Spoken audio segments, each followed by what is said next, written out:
Fala família vascaína, tudo bem? Sou o Mumu da Colina, estamos iniciando mais um vídeo no canal do Gigante Vasco. Hoje, dia 2/3/2025, está no ar mais um Boa Noite Gigante, aquele seu boletim eletrônico de toda noite que te mantém muito bem informado de tudo que acontece dentro do nosso clube de regatas Vasco da Gama. Calma que você não tá no canal errado, você tá no canal do Gigante Vasco, mas o nosso parceiro e amigo Lucas Moretti, nos próximos dias à noite, terá compromissos importantíssimos. Então eu estarei aqui para te manter muito bem atualizado de tudo que acontece dentro do nosso clube de regatas Vasco da Gama. E a responsabilidade é gigantesca. Então eu te peço aquela moral, chega largando o dedo no like, porque a visualização tem que continuar à altura do nosso amigo Lucas Moretti. Fato é que aqui é o Mumuzinho e o Lucas Moretti tem um trabalho aí jornalístico muito top. Então, se você puder, vamos manter. Para isso acontecer, é fato. Você precisa deixar o seu like nesse exato momento. Porque quanto mais like você deixa aqui agora, automaticamente aí, mais o YouTube vai recomendar esse vídeo para outros vascaínos e assim a família, né, do canal Gigante Vasco vai chegar a 150 mil. A meta é essa, a gente conta muito com a tua ajuda e com a tua moral. E é claro, se você quiser nos ajudar também lá no nosso canal, aqui se fala de Vasco, é simples. Estamos com 13.832. A meta é tentar chegar até o final de março, quem sabe com 15 mil inscritos. É ousadia? É, mas a gente está tentando crescer cada vez mais. Tamo junto? Vamos falar aqui um pouquinho sobre o Vasco da Gama, porque, ó, jogo de ontem, muito ruim. Vamos tratar aqui um pouquinho sobre a situação do Carille, porque eu acho que o Carille, no meu entendimento, errou muito, né, na escalação do time ontem, não conseguiu nas trocas potencializar também esse time. Vamos falar aqui sobre potencial construtivo, que é a primeira reunião vai sair do papel, então é importante para ter o processo natural para essa possível venda do potencial e automaticamente o início das obras. Falar sobre o mercado da bola, que fechou no dia 28, mas a janela interna abre no dia 10 e já tem jogador que o Vasco espera na semana que vem para poder fazer exames e assinar contrato e muito mais. Então, é isso. Bora que bora? Vamos aqui trazer as primeiras informações para vocês. Vou colocar na tela aí, de cara, o nosso técnico Fábio Carille, porque a gente tem que tratar um pouco sobre esse jogo de ontem e eu queria a sua opinião, ó. Deixa aqui a interatividade, deixa o seu comentário aqui que é muito importante. A plataforma entende que é importante você interagir com o vídeo, com a live, com qualquer tipo de conteúdo que a gente coloca nela. Então, chega junto, deixa o like e também compartilha para gerar no seu grupo de WhatsApp, Telegram, Instagram, Facebook, para que mais vascaíno possa estar vendo este conteúdo, tá? Mas vamos falar aqui sobre o Carille porque, rapaz, o torcedor vascaíno ficou muito encafufado, vamos dizer assim, né? Ficou muito contrariado quando viu a escalação de cara. O Vasco que contrata 3 pontas, né? O departamento de inscrição no Vasco faz algo extraordinário. O Lloyd chega na quinta, faz exames, né? Assina contrato. O Vasco anuncia, logo após ele sai no bid, o atleta chega e jogou ali na parte final do jogo, onde a gente pode tratar de um jogo equilibrado, vamos dizer assim, por parte do Lloyd, a não ser aquela letra que ele tentou dar ali no final do jogo, desnecessária, até o Vasco perdendo. O Verratti, que é o nosso comandante, né, dentro de campo, que é o nosso capitão, até deu uma bronca dele, ele chamou no cantinho, oh, calma, não é assim, tal, eu sei que você jogou numa pressão danada, quer jogar bem contra o Flamengo, mas tem que ter tranquilidade para não se perder. O Verratti até deu um papo nele ali, muito maneiro. Mas fato é que eu vi que o Vasco fez um jogo equilibrado, inicialmente com o Flamengo tem ali os primeiros 25 minutos até um pouco melhor, depois o Vasco equilibra, traz o jogo bem pro sentido que ele gosta, cadenciando o jogo, conseguindo fazer algumas transições, coisa que o Vasco não vinha conseguindo fazer nos jogos anteriores, mas não conseguiu ser efetivo, não matou a partida. Se você pegar o primeiro tempo, a chance mais clara de gol foi a nossa com o Ryan, que ele chuta 2 vezes, uma o Rossi defende e a outro zagueiro tira em cima da linha. Tirando isso, eu não me lembro de nenhuma defesa do nosso goleiro ali, difícil, alguma coisa que os caras chegassem pé da área, a não ser aquele lance com a Arrascaeta que ele acaba errando a bola e a bola sai ali na linha de fundo. Tirando isso, o Vasco não passou susto. Mas na volta do segundo tempo, o Vasco tornou-se a ser aquele time, infelizmente, que ele tem sido dentro do Campeonato Carioca. Ou ele joga bem no primeiro tempo contra o Fluminense, aí no segundo joga mal. Ele joga mal contra o Flamengo e é amassado no primeiro tempo, no primeiro jogo daquela primeira fase do Carioca, e no segundo tempo tenta reagir. Ontem foi diferente. O Vasco joga bem o primeiro tempo, no segundo tempo ele vai mal. E aí, para mim, vai uma crítica ao Carille. Porque na própria entrevista coletiva dele, ele fala sobre isso, que ele entendeu que o time estava muito pilhado. E ele fala que quando chegou no vestiário, ele pediu pro time achar um pouco a pilha para poder ter um entendimento do jogo. Mas foi aí que o Vasco perdeu a partida. Porque até quando o Vasco estava super pilhado, indo para cima, brigando por todas as bolas, a gente viu um time que conseguia competir com o Flamengo na força. Porque Porque na parte técnica a gente sabe que, infelizmente, hoje há uma discrepância muito grande entre o time do Flamengo e o nosso time. Fato é esse que há uma diferença muito grande. Mas o Vasco, quando joga com vontade, dificulta a vida deles. E a gente viu que enquanto o Vasco estava bem pilhado, estava conseguindo dificultar. Depois disso, o Vasco caiu bastante ali, né, de produção, quando foi perdendo um pouco aquele ímpeto inicialmente da partida. Mas para mim, né, o que eu achei um pouco incoerente por parte do nosso técnico foi no sentido de começar com alguns jogadores em campo. Bora lá. Né? O Nuno é o primeiro a chegar dos contratados. O Nuno faz 4 a 5, né, períodos de treinamentos com o Vasco e não entra em campo. Aí o Garré fez 3 a 4 treinamentos com o Vasco, entrou ali na casa dos 25 a 30 minutos. E o Lloyd, que fez só um período de treinamento, que ele chega na quinta, escrita e treina na sexta-feira, ele bota para jogar mais tempo. E aí depois ele vai dar a justificativa na coletiva, que era por causa do clima. Mas bora lá. Em Portugal tá fazendo cerca de 10, 14, 15 graus. Não tá aquele frio extremo. Então não acho que o Nuno, por estar em temporada, era para ter entrado ou como titular ou primeiro. Até porque o Nuno joga pela esquerda.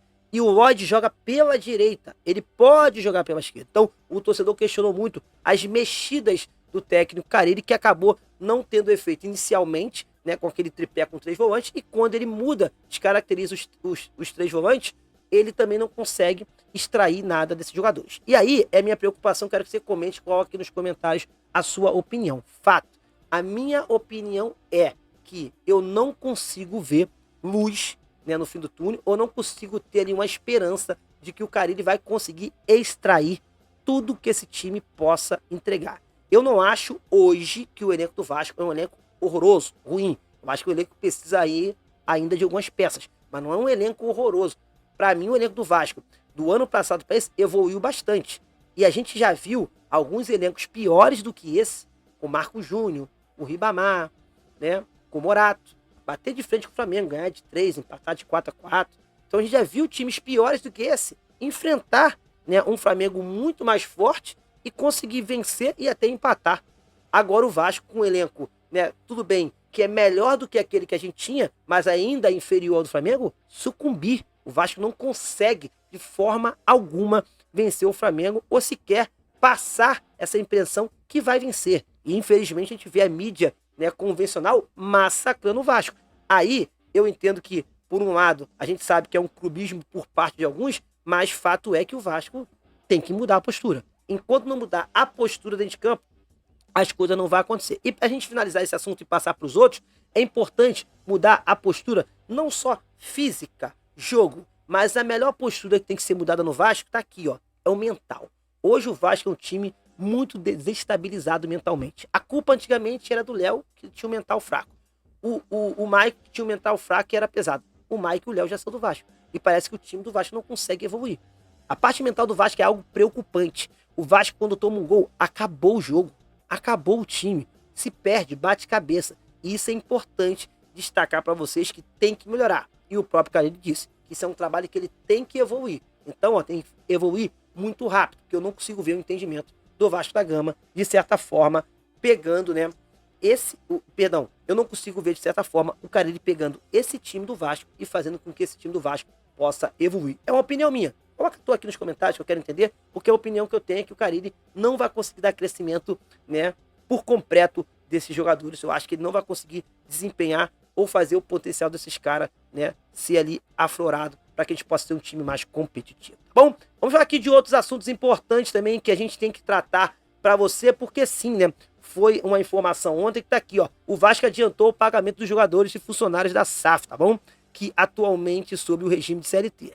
Por lei, a liquidação ocorre até o 5º dia útil, mas a gestão atual tem mantido a política de antecipação. Já a base futebol feminino segue com o depósito previsto por prazo legal, tá bom? Então sim, e bom destacar também que o pessoal que recebe direitos de imagens, eles recebem lá no dia 20, tá? Então é isso que é o acordo que o Vasco tem com os atletas que recebem aí, né, esse direito de imagem. E um detalhe sobre direito de imagem, que eu queria deixar uma crítica minha, não aqui do canal do nosso amigo Lucas, do canal Gigante, mas a crítica minha, a Dília Mãozinho, é que esses caras recebem salários de imagem, tudo bonitinho, mas quando perdem, não dão entrevista né, coletiva e não querem passar pela zona mista. É obrigação. Isso está dentro do estatuto do campeonato. Tem que ter um jogador e um técnico para dar entrevista após o jogo.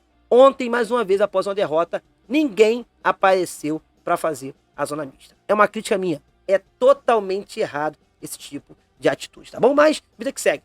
Isso, né, desrespeita o torcedor, que está do outro lado esperando a fala do jogador, uma explicação, e desrespeita o trabalhador que sai para poder fazer a cobertura do jogo e não tem a zona mista. Isso é regulamento, tem que cumprir.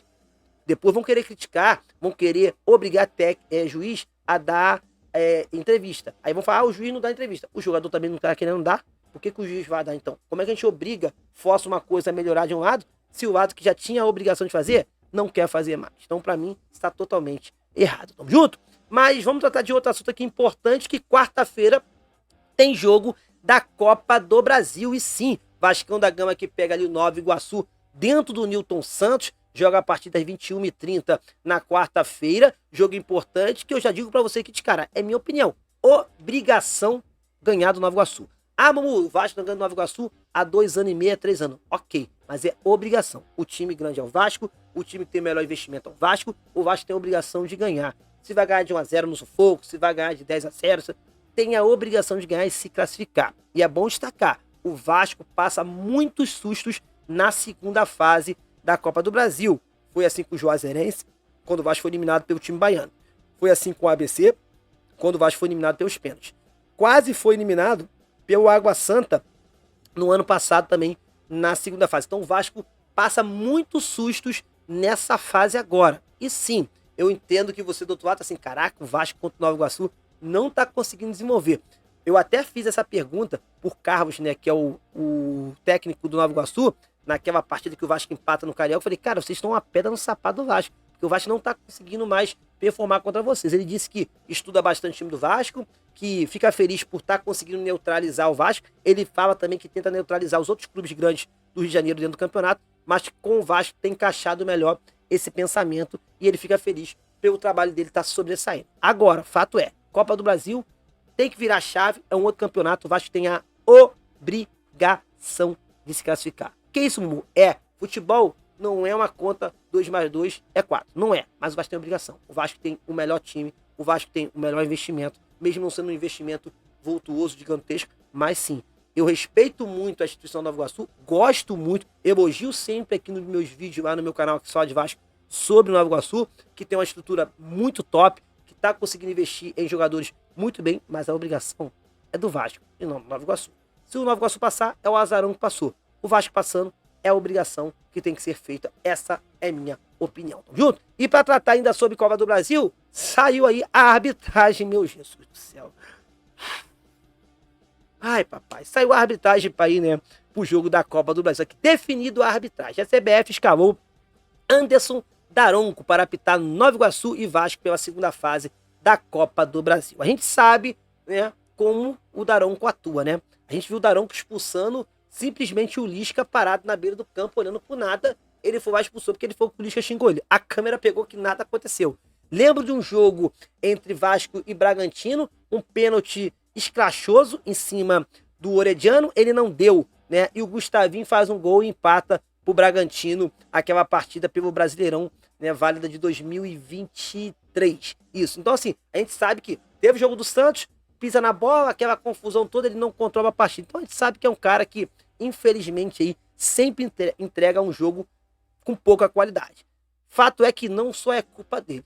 Hoje a formação da arbitragem do Brasil é muito fraca, é muito ruim na minha opinião. Eu não sei o que você acha. O Daronco, que é um dos mais criticados, sim. Mas se você observar todo o quadro, a gente sempre vai ter um questionamento daqui até dezembro de um árbitro que for apitar o nosso jogo. E se você for perguntar o torcedor, o time da Gávea, o torcedor do Botafogo, do Fluminense, do Santos, sempre vai ter um questionamento de um ou outro, porque infelizmente o quadro de arbitragem do Vasco, de árbitros do Brasil, é muito fraco. Junto, mas está decidido, quarta-feira, 9h30, né, no caso no dia 5, Vasco e Nova Iguaçu. Lembrando que é Nova Iguaçu e Vasco, perdão, Nova Iguaçu é o mandante dessa partida. O árbitro será aí, né, o Daronco, tá bom? Então, fique ligado, é torcer, meu irmão, orar para Deus para que tudo dê certo, porque ter Daronco capitando o jogo do Vasco é complicado, tá bom? E falando de jogo, em jogo de estreia, a Record já anunciou que o jogo de estreia da televisão, né, do que a Record vai transmitir como estreia, será Vasco e Santos, tá? Será o primeiro jogo transmitido pela Record. A Record que volta aí agora a transmitir o campeonato brasileiro. Tá aqui, ó. A estreia acontecerá no dia 30 de março, domingo, às 18h30, tá? Essa informação foi dada pelo André Dias, o superintendente da rede, no Record, no caso da emissora. Então, sim, confirmado dia 30 de março, às 18h30 no domingo, o Vasco estreia contra o Santos em São Januário. Santos ali, né, de Neymar, que vem se fortalecendo muito e já vai ser um jogo super duro aí para o início desse campeonato. Fique ligado, estaremos lá fazendo pré-jogo para vocês, aí sim no nosso canal aqui só de Vasco. A gente sempre tem esse costume de fazer um pré-jogo, pós-jogo top demais na barreira do Vasco. Jogos fora a gente também vai para os estádios fazendo. Então, se você quiser, dá aquela moral. Sei que a gente está aqui agora no canal, né, do Gigante Vasco, mas vem, vamos tentar chegar aqui a marca de 15 mil inscritos até o final de março. Eu conto, é claro, com a sua ajuda e com a sua moral, hein? Falando ainda sobre Copas, vamos tratar sobre o sorteio da Copa Sul-Americana, que tá aqui, ó. Agenda aí anote aí, perdão, na sua agenda. O sorteio de fase da Copa de Grupos, perdão, da Conmebol Sul-Americana 2025 será no dia 17 de março, às 20 horas. Se liga no horário, tá? Que a gente está acostumado com sorteios sempre 1h30, 2, 3 horas da tarde. Esse sorteio vai ser à noite. Atípico, horário diferente, né? À noite, mas sim, fica ligado que não será aí no horário bem cedo, será no horário à noite, a partir das 20 horas. E aí eu quero saber de você, quer pegar o quê? O time argentino, paraguaio, uruguaio ou boliviano? Eu prefiro pegar paraguaio, uruguaio, porque os argentinos são mais fortes, que vai, né, os times que vão parear com os times do Brasil. E jogar na Bolívia é só no alto do terreno, é só lá em cima. Aí não dá, né? Como é que a gente fala mesmo? Na altitude. Não dá, a altitude é muito alta. Então, o time do Vasco não tá conseguindo jogar com Madureira, jogando com Volta Redonda. Aqui embaixo, imagina jogar com os times da Bolívia lá na altitude. Então é melhor garantir para não ser eliminado ali e passar vergonha na Sul-Americana, é jogar com os times mais fracos. E é bom destacar, só o primeiro colocado passa direto, o segundo vai para um playoff para poder tentar passar para a fase seguinte da Sul-Americana. Então o Vascão da Gama aí, já começando o ano aí, ó, bem ligado, e é importante a gente conseguir tentar aí, de fato, tá? Correr com essa situação.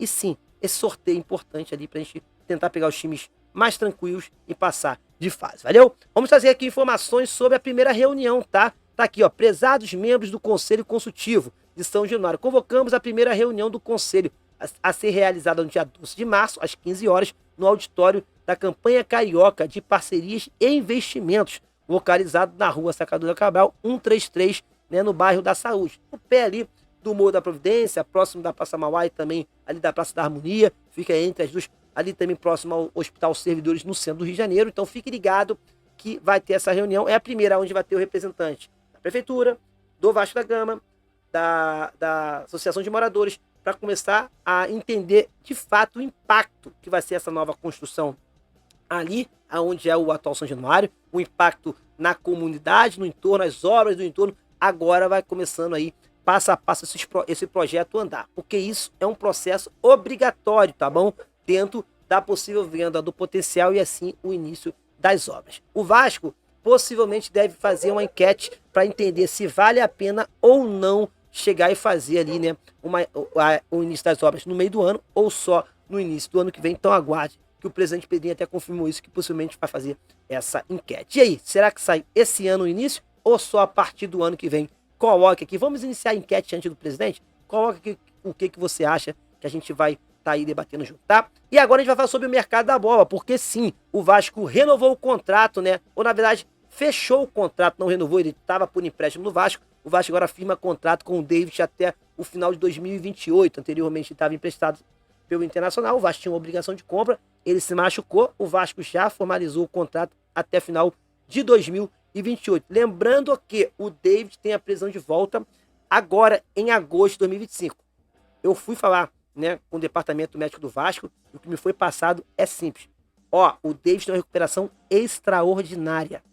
A recuperação dele é muito melhor e muito mais rápida do que a do Jair e a do Paulinho. Ele vem fazendo um trabalho muito bom de recuperação. O Vasco vai dar um tempo um pouquinho maior, até aproveitando ali aquele ato que vai ter o Super Mundial, para poder preparar ele melhor ainda. E aí sim, em agosto, ele está de volta. Então, David tem um contrato aí, né, com o Vasco até 2028.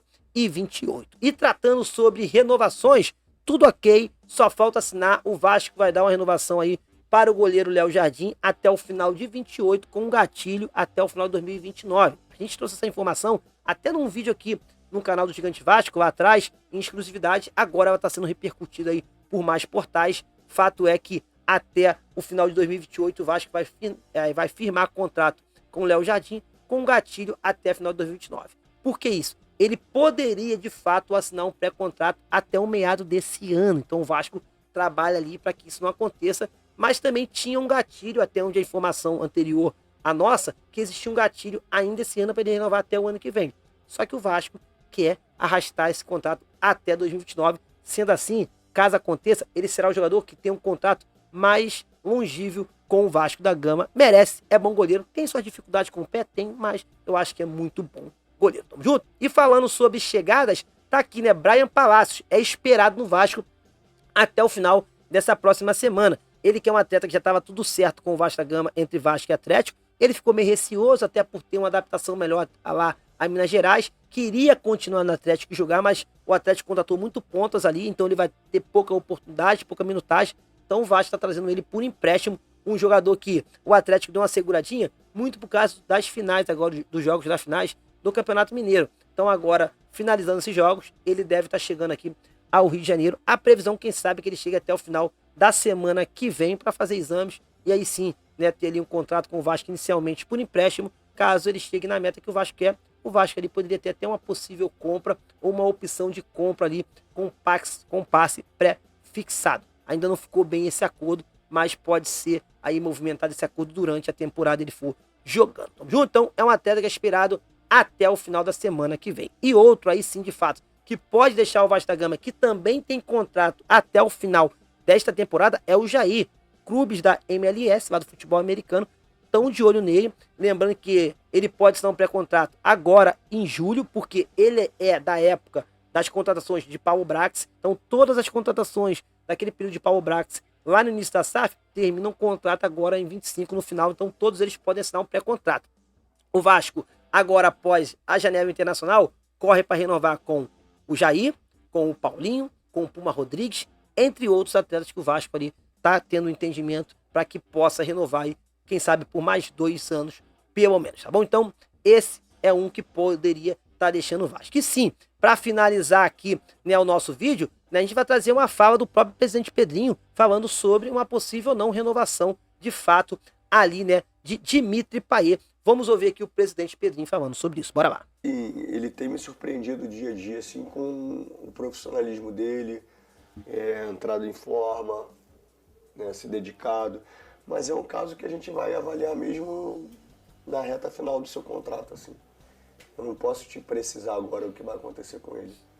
É um jogador que, assim, respeita muito a instituição, e nós respeitamos muito ele, não só como jogador do Vasco, mas pela carreira dele, até pelo que tinha sido acordado com ele, como eu já falei algumas vezes, que não colocaram no contrato, e eu cumpri mesmo sem estar no contrato. Isso é uma demonstração de respeito por ele. Então, mas é um jogador assim, que a gente espera que ele dê uma resposta positiva ainda, porque o talento dele é absurdo. Realmente é um salário alto para o que o Vasco hoje pode pagar. Então, assim, é um jogador que a gente está avaliando até o último minuto.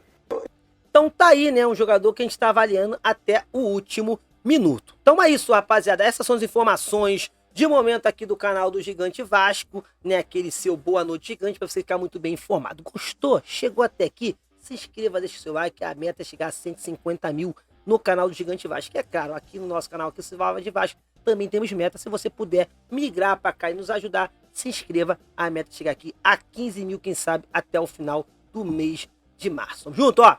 Beijo grande, que Deus abençoe o seu final de domingo, seja uma noite abençoada e que amanhã teremos o Bom Dia Gigante, aí sim com o nosso amigo Lucas Moretti, o vídeo da Tati também. Aí à noite você volta pra gente bater um papo maneiro. Valeu, tamo junto, ó, beijão.